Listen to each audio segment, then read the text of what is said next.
आपका स्वागत है आपके अपने YouTube चैनल में। चैंपियन 786 दोस्तों, जिंदगी में आपको बहुत कुछ सीखने को मिलेगा इस कहानी के माध्यम से। इस चैनल में आप सभी देख सकते हैं हिंदी कहानियां। तो चलिए शुरू करते हैं मोहम्मद गोरी की कहानी। जब गुजरात की रानी से डरकर भाग गया था। जंग का मैदान था, सन था 1178। गुजरात के सोलंकी राजा अजयपाला की मृत्यु को 7 साल हो चुके हैं। सिंहासन पर बैठा है उनका 8-10 साल का पुत्र।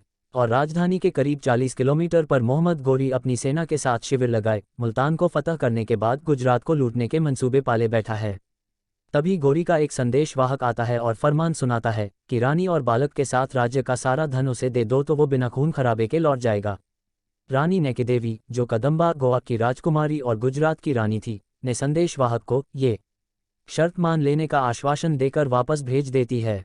संदेशवाहक जैसे ही गोरी को ये बताता है कि उसकी शर्तें मान ली गई है, गोरी खुशी से झूम उठता है। पर ये क्या, अचानक उससे अपने खेमे की तरफ घोड़े और हाथियों के झुंड के आने की आवाज़ आती है। आसमान में उड़ती धूल ये बताने के लिए काफ़ी है कि सोलंकी साम्राज्य की रानी अपना गुजरात इतनी आसानी से नहीं देगी। अभी गोरी कुछ समझ ही पाता कि रानी नैकी देवी की सेना मलेच्छों पर टूट पड़ती है। दोनों हाथों में तलवार लिए रानी नैकी देवी मलेच्छों के सर धड़ से अलग करती चली जाती है। तभी उसकी तेज धार की तलवार का सामना गोरी से हो जाता है। कुछ इतिहासकारों का कहना है कि रानी ने उसके अग्रभाग पर हमला कर उसके आलाए तनाशुल को घायल कर दिया था। उसके बाद रक्तरंजित गोरी अपना घोड़ा लेकर सीधे मुल्तान की तरफ भागा और उसने अपने सैनिकों को बोल दिया था कि रास्ते में कहीं नहीं रुकना है। मुल्तान भागते समय उसका घोड़ा अगर गश खाकर जमीन पर गिर जाता था तो गोरी घोड़ा बदल लेता था, पर रुकता नहीं था। उसके बाद गोरी में इतना खौफ बैठ गया कि फिर उसने दिल्ली पर तो वार किया, पर कभी गुजरात की तरफ नहीं देखा। नैकी देवी की गाथा इतिहास में कहीं दफन रह गई, पर भारतीय नारियों को स्वाभिमान से जीना सिखा गई। दो मनपसंद दीपक, एक राजकुमारी के स्वयंवर की कहानी। इस कहानी की शुरुआत होती है एक राजा से जो बहुत ही दयावान और प्रजाप्रिय था। उसकी एक बेटी थी, वह बहुत ही सुंदर और बुद्धिमान थी। राजकुमारी जब बड़ी हुई तो राजा को उसके विवाह की चिंता सताने लगी। राजकुमारी के लिए वर ढूंढने से पहले राजा ने राजकुमारी की राय जाननी चाहिए। राजकुमारी ने काफ़ी सोच विचार कर अपने पिता से कहा, पिताजी, जो व्यक्ति मेरी पसंद का दीपक ला देगा मैं उसी से विवाह करूंगी। अगले दिन राजा ने राजकुमारी की शर्त के साथ स्वयंवर की घोषणा कर दी।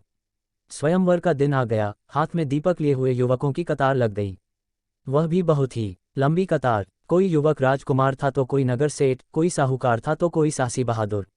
सबके पास तरह तरह के दीपक थे, छोटे बड़े, सोने चांदी के, हीरे जवाहरात के, जगमगाते सुंदर नक्काशी वाले दीपक। राजकुमारी सबके दीपक देखती हुई कतार के अंत तक जा पहुंची, मगर अब तक उसको मनपसंद दीपक नहीं मिला। लेकिन कतार के अंत में खड़े युवक के हाथ में कोई दीपक नहीं था। राजकुमारी ने उस युवती से पूछा, आप अपने साथ दीपक नहीं लाए? युवक ने दाएं बाएं देखा, थोड़ी सी गीली मिट्टी उठाकर एक गोला बनाया और फिर उसे बाएं हाथ में लेकर उसने अपने दाएं कोहनी से दबा दिया। मिट्टी का दीपक तैयार हो गया। राजकुमारी ने मुस्कुराकर वरमाला उस युवक के गले में डाल दी। दोस्तों, दीपक का काम प्रकाश से देना है, फिर चाहे वह सोने का हो या मिट्टी का। जिस समय प्रकाश की जरूरत हो तब क्या हम सोने या चांदी के दीपक को ढूंढने अथवा खरीदने निकलेंगे? राजकुमारी को दीपक की जरूरत नहीं थी। दरअसल वह तो सिर्फ प्रतिभा और दूरदर्शिता की परीक्षा ले रही थी। 3. दृढ़ निश्चय का फल, महर्षि पाणिनि की कहानी। दोस्तों, आज मैं आपको बहुत ही अच्छी कहानी बताने जा रहा हूं जिसे पढ़कर आपका मन खुशी और प्रेरणा से भर जाएगा। बहुत पुरानी बात है, एक जंगल, एक गुरुकुल था जिसमें बहुत सारे बच्चे पढ़ने आते थे। एक बार की बात है, गुरुजी सभी विद्यार्थियों को पढ़ा रहे थे, मगर एक विद्यार्थी ऐसा था जिसे बार बार समझाने पर भी समझ में नहीं आ रहा था। गुरुजी को बहुत तेज से गुस्सा आया और उन्होंने उस विद्यार्थी से कहा, जरा अपनी हथेली तो दिखाओ बेटा। विद्यार्थी ने अपनी हथेली गुरुजी के आगे कर दी। हथेली देखकर गुरुजी बोले, बेटा तुम घर चले जाओ, आश्रम में रहकर अपना समय व्यर्थ मत करो, तुम्हारे भाग्य में विद्या नहीं है। शिष्य ने पूछा, क्यों गुरुजी? गुरुजी ने कहा, तुम्हारे हाथ में विद्या की रेखा नहीं है। गुरुजी ने एक दूसरे विद्यार्थी की हथेली उसे दिखाते हुए बोले, ये देखो, ये है विद्या की रेखा, ये तुम्हारे हाथ में नहीं है, इसलिए तुम समय नष्ट ना करो, घर चले जाओ, वहां अपना कोई और काम देखो। विद्यार्थी ने अपनी जेब से चाकू निकाला जिसका प्रयोग वह दातुन काटने के लिए किया करता था। उसकी पैनी नोक से उसने अपने हाथ में एक गहरी लकीर बना दी। हाथ लहूहान हो गया। तब वह गुरुजी से बोला, मैंने अपने हाथ में विद्या की रेखा बना दी है गुरुजी। ये देखकर गुरुजी द्रवित हो उठे और उन्होंने उस विद्यार्थी को गले से लगा लिया। गुरुजी बोले, तुम्हें विद्या सीखने से दुनिया की कोई ताकत नहीं रोक सकती बेटा। दृढ़ निश्चय और परिश्रम हाथ की रेखाओं को भी बदल देते हैं। वह विद्यार्थी आगे चलकर महर्षि पाणिनि के नाम से प्रसिद्ध हुआ। जिसने विश्व प्रसिद्ध व्याकरण अष्टाध्यायी की रचना की। इतनी सादिया बीत जाने पर भी विश्व की किसी भी भाषा में ऐसा उत्कृष्ट और पूर्ण व्याकरण का ग्रंथ अब तक नहीं बना। 4 सच्चा सुख। भक्त प्रहलाद और दानव की कहानी बहुत पुरानी बात है।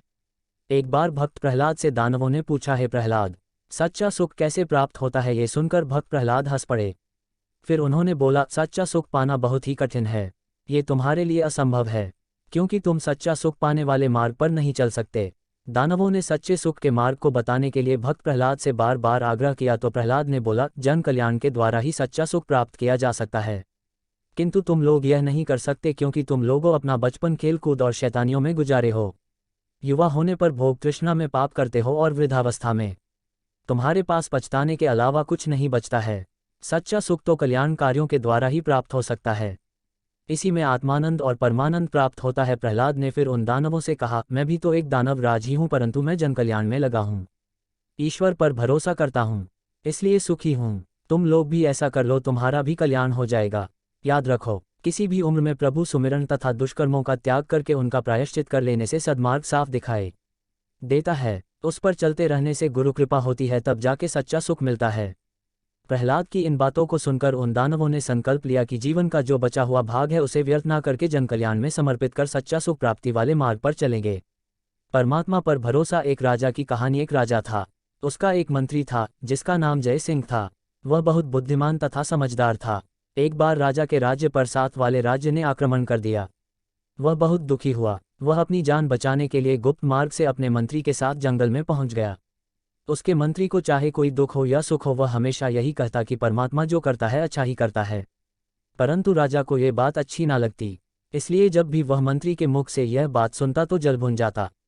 अब जब मंत्री और राजा अपनी जान बचाकर जंगल में पहुंचे तो मंत्री मन ही मन परमात्मा को धन्यवाद दे रहा था। उसने राजा से कहा, राजन, घबराने की क्या जरूरत है? ईश्वर पर भरोसा रखो, वह जो भी करता है अच्छा ही करता है। हमारी पराजय का कोई भेद होगा जो हमें अभी तक पता नहीं चल रहा है। राजा इस आशापूर्ण उत्तर से जल भुन गया। उसने मंत्री से कहा, तुम्हारा परमात्मा कितना निर्दयी है, उसने मेरा राजपाट ताज तक सभी कुछ मुझसे छीन लिया। बातें करते काफी समय बीत गया। अंधेरा छाने लगा और फिर वर्षा भी होने लगी। मौसम में एकदम ठंड छा गई। उन्हें सर्दी पीड़ा दे रही थी। उन्होंने आग जलाई, परंतु बौछार के साथ ही वह भी बुझ गई। तभी राजा फिर भड़क कर मंत्री से कहा, तुम्हारा भगवान कितना निर्दयी है, उसे हम पर जरा भी तरस नहीं आता। इतने में उन्हें घोड़ों के टापू का स्वर सुनाई दिया। सिपाही घोड़ों पर बैठकर उनकी तरफ आ रहे थे।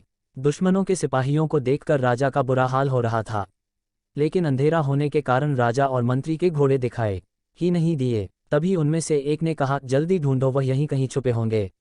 दूसरे ने कहा, जल्दी करो, कल उन दोनों को फांसी दे दी जाएगी और हमें बहुत सारा इनाम मिलेगा। लेकिन वे सैनिक राजा और मंत्री को ना ढूंढ सके और अपना समूह लेकर वापस चले गए। इस तरह राजा और मंत्री की जान बच गई। तभी मंत्री ने राजा से कहा, महाराज, अब तो आपको ईश्वर पर भरोसा हो गया होगा कि परमात्मा जो भी करता है अच्छा ही करता है। यदि भगवान की कृपा से वर्षा न होती तो सिपाही आग की रोशनी में हमें ढूंढ लेते और कल हमें फांसी हो जाती।